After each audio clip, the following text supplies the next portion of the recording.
किन भनिन्छ त नेपाललाई सतीले सरापेको देश? यो स्टोरी जान्नको लागि हामी जानुपर्ने हुन्छ आजभन्दा 300-350 वर्ष अगाडिको नेपालमा।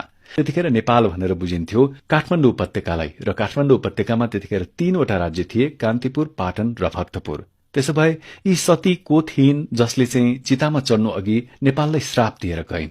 उनका पति को थिए र सतीले किन नेपाललाई जाँदा जाँदै श्राप दिएर जानु पर्यो? यो स्टोरीको डेप्थमा प्रवेश गर्नको लागि हामी यहाँनिर चिन्जान गरौं राजा प्रताप मल्लसँग। हामी यहाँनिर राजा प्रताप मल्लको चर्चा किन गर्दैछौं भने यिनैको पालामा भएको घटना जुन थियो त्योसँग जोडिएको छ सतीले सरापेको देशको स्टोरीको प्रसंग। विक्रम सम्वत 1697 मा कान्तिपुर राज्यमा यिनी राजा भएपछि उनले आफ्नो बुवाको पालामा जति पनि काजीहरू थिए दरबारमा तिनैलाई निरन्तरता दिए। अब काजी भनेको के हो त? अहिले चाहिँ जुन हामीले मन्त्री अथवा मिनिस्टरहरू भन्छौं नि, त्यतिखेर चाहिँ काजी भन्ने पद हुन्थ्यो र दरबारको महत्वपूर्ण पदको रूपमा यसलाई लिने गरिन्थ्यो र राजकाजको महत्वपूर्ण जिम्मेवारीहरू काजीले सम्हाल्ने गर्दथे।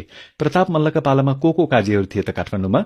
नरदेव, मयासिंह र भीम मल्ल, यी 3 जना काजीहरू दरबारका मुख्य हर्ताकर्ताका रूपमा थिए। अब कान्तिपुर पक्कै पनि शक्तिशाली अथवा वैभवशाली राज्य हुने नै भयो त्यतिखेर, र त्यतिखेरको कुनै राज्य शक्तिशाली छ अथवा छैन, कुनै राज्य कमजोर छ वा छैन भनेर कसरी थाहा हुन्थ्यो त भन्दाखेरि जुन चाहिँ राज्यहरू शक्तिशाली थिए उनले राज्य विस्तार अभियान चलाउँथे र अरू कमजोर राज्यहरूलाई जितेर आफ्नो राज्यभित्र गाभ्ने गर्दथे र आफ्नो प्रताप चारैतिर फिजाउने गर्दथे।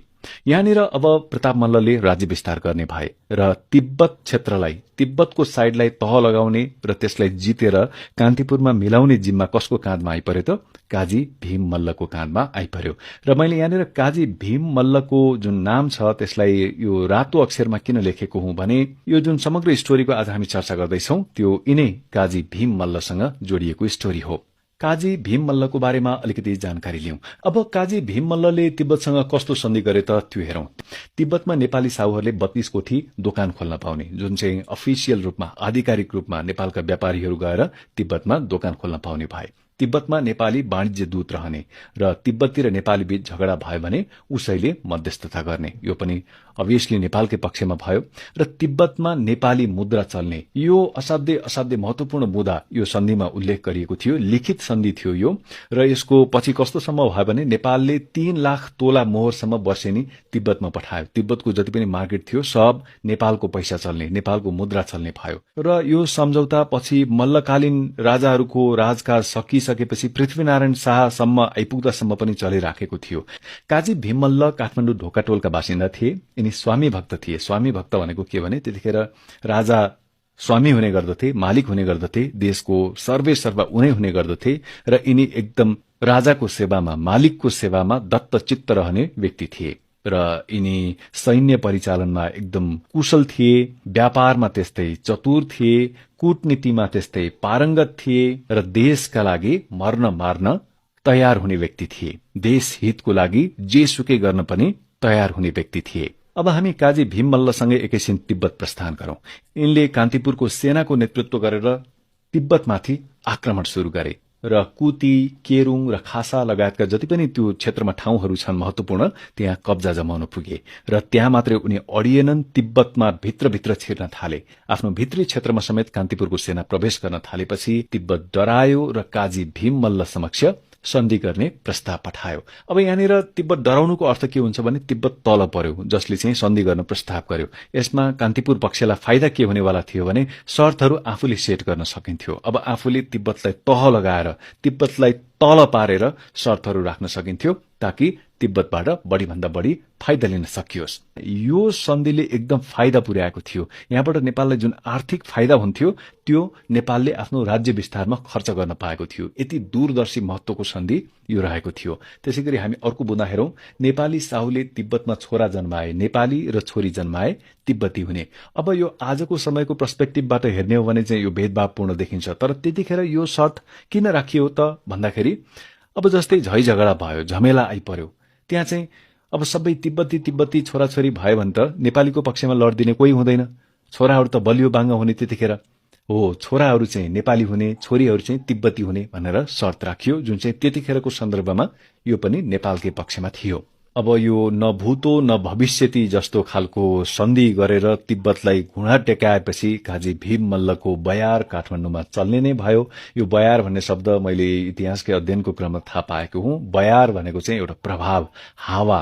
भीम मल्लको हावा काठमाडौँमा चल्यो। घर घरमा, टोल टोलमा भीम मल्लको चर्चा, भीम मल्लको कहानी भनिन थाल्यो कि उनले तिब्बतलाई कसरी झुकाएर नेपालको पक्षमा चाहिँ घुँडा टेकाउन बाध्य बनाए। तर भनिन्छ सफल मान्छेको मित्र मात्रै हुँदैनन्, दुश्मन पनि हुन्छन्, कुरा काट्ने पनि हुन्छन्, खुट्टा तान्ने पनि हुन्छन्। यस्तै भयो काजी भीम मल्लको पनि। दरबारमा जुन चाहिँ प्रताप मल्ल राजा थिए, यिनका आसेपासेहरूले र जो अरू काजीहरू थिए दरबारका, तिनलाई यो भीम मल्लको प्रसिद्धि, भीम मल्लको चर्चा चलेको मन परेन। यिनीहरूले राजा प्रताप मल्लको समक्ष भीम मल्लको नचाहिँदो अनेक तरिकाको कुरा लगाउन थाले, राजाको कान भर्न थाले। त्यसरी काठमाडौँमा काजी भीम मल्लको चुरीफुरी बढेको मन नपराउने काजीहरू जो थिए, नरदेव र मया सिंह, उनले भीम मल्ल विरूद्ध षड्यन्त्र गर्न थाले। अब आफूले भन्दा त राजा प्रताप मल्लले नपत्याउन पनि सक्छन्। त्यसको लागि उनीहरूले के गरे त, भक्तपुरका एकजना वारदार थिए महादेव ओझा, तिनलाई चाहिँ कान्तिपुरमा झिकाए र तिब्बततिरका सम्झौताको चाहिँ एकदम उल्टो पाल्टो गलत व्याख्या गर्न लगाइयो। मल्लमाथि के चार्ज लगाइयो त, भीम मल्ल राष्ट्रघाती हुन्, काजी भीम मल्ल राजद्रोही हुन्, काजी भीम मल्लले देशका विरूद्ध गद्दारी गरेका छन्।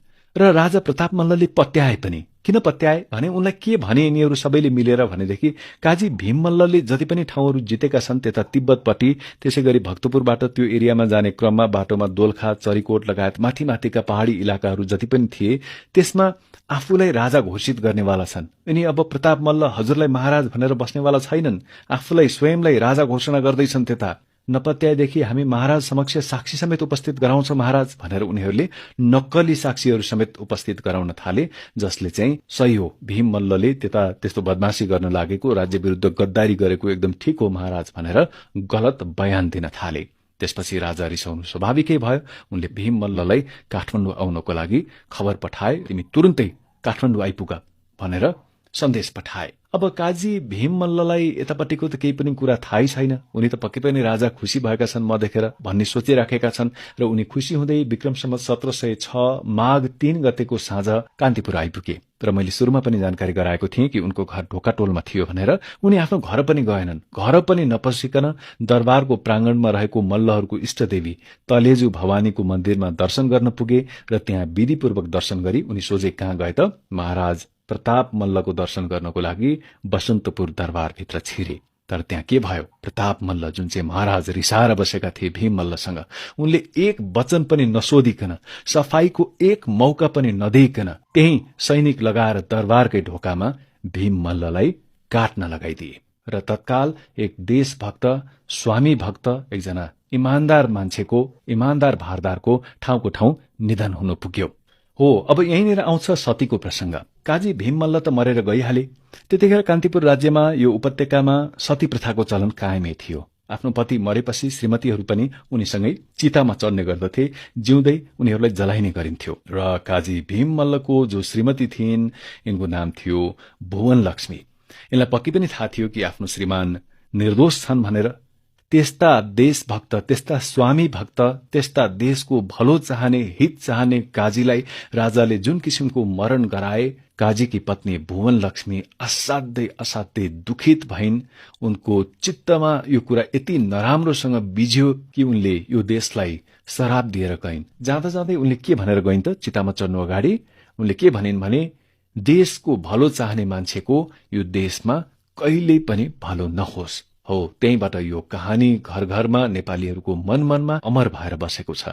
आज पनि नेपालका मान्छेहरू भन्ने गर्दछन्, जब कुनै धूर्त, जब कुनै चण्डाल मान्छे उँभो लाग्छ, प्रगति गर्छ, अनि भन्ने गरिन्छ सतीले सरापेको देशमा यस्तै त हो नि। जब कुनै निर्दोष, निरअपराध मान्छे फस्छ, सजायको भागीदार बन्छ, त्यतिखेर पनि भन्ने गरिन्छ सतीले सरापेको देशमा यस्तै त हुन्छ।